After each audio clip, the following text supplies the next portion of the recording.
team, so here we are. It is quarantine time in America for a lot of you. Fortunately, where I live, I don't have to deal with that just yet, but I do have to deal with the limited ammo issue that is going on. I have been in stock, but again, it's hard to get to replenish stock that I have. So I have done some live fire drills where I have reduced the amount of ammo that I shoot, but I also want to share with you guys some dry training that I do. And one of the first things that you guys need to know when it comes to dry training, especially if you're quarantined in your home and you are going to actually be using your real firearm instead of a training gun, is we've got to have the number one rule, which is safety. We've got to have safety in the home because more than likely your guys' kids and families are home. So first thing, if you guys carry and have a gun, I do recommend that you guys have one of these tactical safes here. One of these tactical safes. They are great for locking your gun up and whatnot.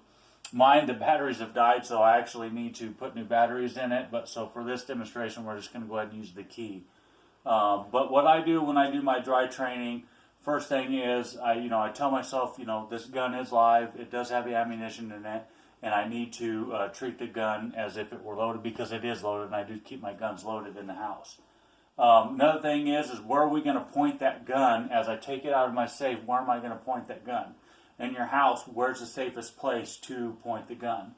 I choose the corner, and the reason why I choose that is because you have several studs in that corner where two walls meet. You have your king studs and your other studs that meet it.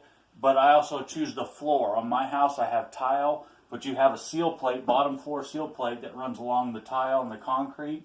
And in that corner, you have a bunch of studs. So there's a lot of meat there. If you have an accidental discharge, there's a lot of meat in that corner to take around.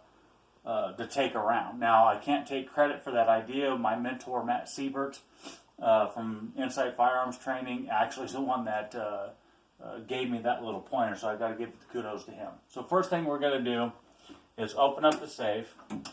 We're going to take the gun out, and I keep mine in the holster again because when I'm reaching in at night or something, I don't want my finger to fall in that trigger guard.